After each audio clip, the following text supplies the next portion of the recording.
Lifestyle inflation? Let's talk about it. Have what I consider to be a very terrible decision to make. In reality, it's not that deep, but I am currently sitting in a $80 a month parking spot and I work right there. So it's like we are close. We are close. This is like a premium numbered reserve space on the Texas A&M campus.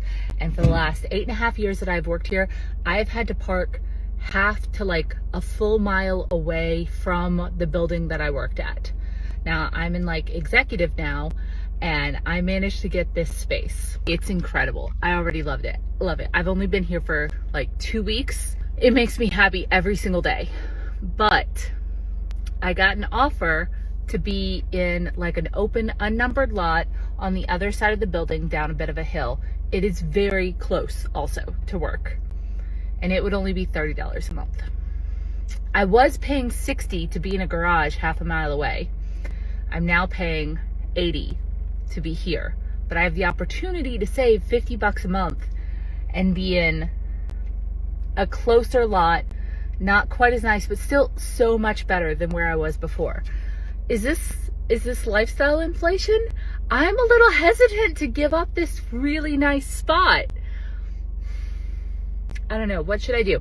I am 100% positive that at any other iteration of my money journey in life, I would have immediately chosen the $30 a month parking spot. Save $50 a month. Who wouldn't do that? But like, I make more money now and I could have, but this is literally the lifestyle inflation argument. Like, but I am right there. Like, I can touch my building, basically. This is such a nice spot and I really like it. What should I do? First things first, before we get into it, shout out to Dodgers, shout out that boy Otani and them boys.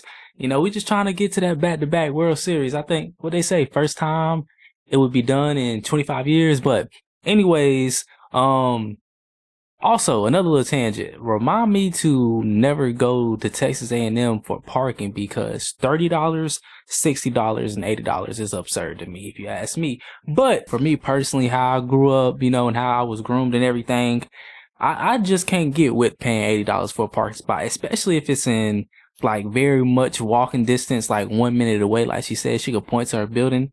Like, I always was one of those kids with my friend group. We walked everywhere to the park. I walked home from school one day and like, I live in North Carolina, so it's a little bit rural in some areas, but like, it won't just around the corner kind of walk, you know what I'm saying? We was walking down 70, to get home for real. But other than that though, like, I just can't see myself paying, especially now that I'm learning money and things like that.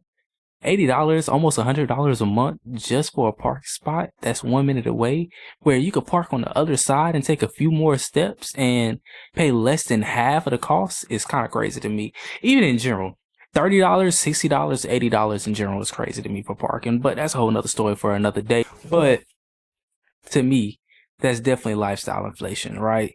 Like, the amount of money you can have, what is that per year? Let's do some quick math real quick, right? I believe she said $80, right? $80 times 12 is almost $1,000. It's 960, right? So now let's cut that down to $30, like she said. $30 times 12 is $360. You're saving yourself $600 by just parking a few steps away from where you already parked.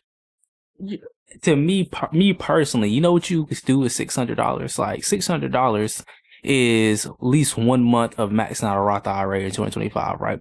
$600 is some people's car payment. $600 is enough to cover some people's, believe it or not, rent in today's day and age. $600 can cover a lot of gas, a lot of groceries, a lot of different things, right? Now, of course, she said she's making more money in those kinds of things, right? And I guess depending on how your budget is set up, right, and the other things that you do and incorporate as far as guilt-free spending, maybe that $80 would be part of her guilt-free spending, right? But for me personally, I'm also a person where fitness is part of my lifestyle. So I wouldn't mind taking those few extra steps, honestly. Like me, I'm one of those people, if they say stairs to elevator, I'll take the stairs, That's just me because I live by one of these mottos. I actually got it from an internship that I did while I was in college, where one of the older dudes that was there, he was like, I still go push the lawnmower for my parents, and I have a one that I could drive, hop on, ride around the yard and everything like that. But he was like, you know why I still use the push mower? And I was like, why? He was like, because I still can.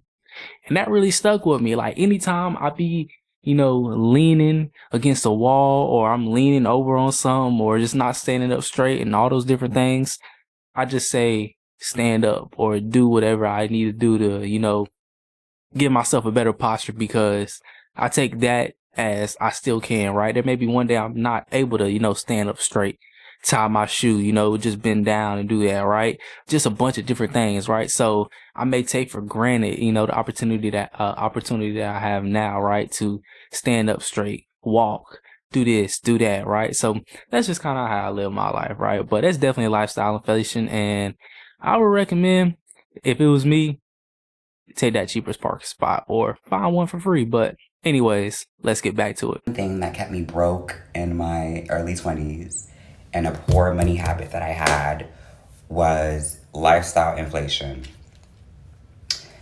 Just because you're making a little bit more money and you start to increase your income does not mean that you need to spend all of it or spend as much that's coming in. It's okay to save some. It's okay to invest in yourself and experiences, but make sure that you are being careful about living below your means and not just increasing your spending just because you're making more money. That was the number one that was the money habit that kept me broke and kept me working in the rat race and paycheck to paycheck, just because I was making money and I was like, I'm making all this money, but I'm not seeing anything. But also I'm increasing my lifestyle and my expenses, and it's just not making sense. All right. I could definitely agree to his sentiment about just because you make more money, do not increase your lifestyle, right? Because I'm not going to lie, I'm human. I'm a creature of nature, I almost fell into the trap of lifestyle inflation, right? I was like, man, I'm making a little more money now, right? I maybe can get this car that I maybe couldn't get before. I maybe could buy this thing, I could maybe buy that thing, right? And I just started, have all these different ideas of what I could do rather than what I get to do. And what I mean by get to do, right? I get to now invest, maybe, right? I get to now save more, right? I get to now have better money habits, right? I get to now touch more money. I get to do a whole lot of things now, and I get actual options, is what people should call them, right? Instead of what we call lifestyle inflation, right? Let's call it get to inflation, I don't know if that's kind of, I don't know. I'm gonna just use that, right? I'm gonna say get to inflation. I think that's a good thing. Let's call it get to inflation on this channel, right? Let's call it, we're gonna have get to inflation, where you get to have options now, right? You get to maybe invest. You get to do this thing. You get to do that thing. Everything I said, right? However, I do think also, while lifestyle inflation could be a thing, I also think it's also a thing to treat yourself a little bit, right? If you're making a little more money, maybe you can now go buy, instead of great value, if that's what you were doing before, maybe buy that brand or something that you couldn't afford before that maybe costs $1 or $2 more, right? On essential things. Maybe it's a deodorant you wanted, a lotion, a certain kind of toothbrush, right? A certain kind of face wash, whatever it is, right? Certain kind of food. Indulge in those little things, especially if you get a good hefty raise, right? I think those things are critical, because it kind of keeps you motivated. It keeps you wanting more. It keeps you going, because imagine if you like, man, I'm making all this extra money, but I'm still doing this, I'm still doing that, even though I technically could maybe afford that, right? But I'm hindering myself, I'm holding myself back. You still want to kind of live in the moment some. You want to give yourself a chance to still enjoy life some, even though you are, having those healthy habits, not letting lifestyle inflation creep in all the way, right? You're not having those overly big purchases, maybe a new car when you don't need one, right? A new place to stay if you don't need one, right? A new clothes, new shoes, just all those different random things that don't necessarily hold long-term value, if you get what I'm saying, right? So if you could limit the, super duper extreme lifestyle inflation, but maybe you could up the guilt-free spending a little bit, I think that's a positive trade-off, to not fall into the full trap of lifestyle inflation, but, just giving yourself a little bit of grace, right? But let's get back into it. You know what's crazy is how expensive going out has gotten, and the fact that Gen Z is like, we're just not doing it anymore. We're not doing it because I would say, at least in the city that I'm in, it costs at least $100 to $150 if you want to have a night out with your friends. The average drink where I'm at is like $20 to $25 once you put tip in there. So if you're having 4 or 5 drinks, that's well over $100. And then God forbid you're calling an Uber. God forbid you're calling an Uber there and back. I don't know how you're going to financially recover from that. And it's just crazy because the other thing I'm seeing is the pre. I have never pre'd more in my life than these past few months, and that is including when I went to university 6-7 years ago. No one is going out these days unless we're preing at someone's house. It's literally just not happening. I'm not going out unless I'm going to my friend's place, having 99% of the night there, to be honest, and then sneaking out for 1 or 2 cheeky drinks at the end of the night. And you know what the sad part is too? Nowhere is busy.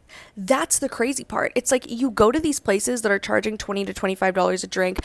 Every single one of my like top 10 favorite bars, favorite clubs, favorite restaurants that I've gone to in the city that I'm in the past few months has not been nearly close to jam-packed. Not what I remembered it on like a Tuesday night 5 years ago. And it's just crazy because we keep seeing all these articles about Gen Z being the most sober generation. It has nothing to do with us being good people.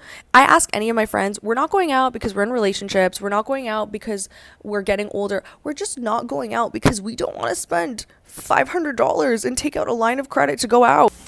All right, for someone like me who doesn't really drink at all, for real, like it's like rarely I drink. It got to be on an occasion or just a specific, moment or time or something, right? Like I don't just drink, every day, every weekend, even every month, right? So I may drink maybe like 3 at most, maybe 4 if I'm lucky times a year. And that's not even heavy drinking, that's not pre-gaming at a bar, at a club or something like that. That's just, it happened on a specific occasion, right? But anyways, I'm not even a real drinker for real. I'm one of those people, I just say, hey, just give me something that maybe, I could feel a little bit, it's a little bit sweet. I'm one of those, I'm a drink describer, I'm not a drinker.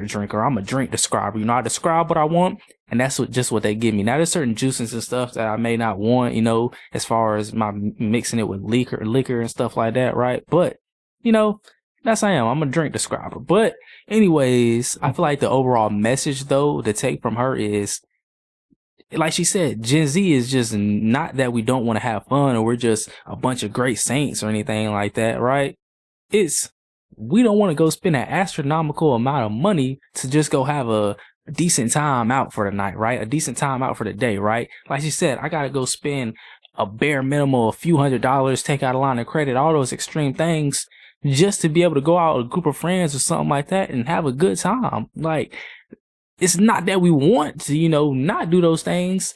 It's not busy because we feel like we necessarily can't do those things in a way. I don't know. I feel like that's a bunch of different factors all in one. That could be inflation in general, the economy, different decisions being made at the top, right? Greed, companies overpricing certain things just because they can, I don't know, market demand, just a bunch of different things, right? But I definitely feel her sentiment, right? We want to be able to go out, have a good time, not spend a crazy amount of money, right? Just, have some fun, enjoy some decent time with some friends, man, and all those good things. But anyways, if you liked the video and you stuck with me this long, man, go ahead and smash that like button. Also, don't forget to subscribe as well, as it's only going to help grow and build this channel, right? I'm going to reiterate it every video until y'all get tired of it. I want to build a community here where we could talk about different things, enjoy our time together. You want to engage, I want to engage with you, right? So with that being said, don't forget to drop a comment below if there's anything that you want me to talk about or you have anything to say in regards to what I said in this video. But with that being said, until next time.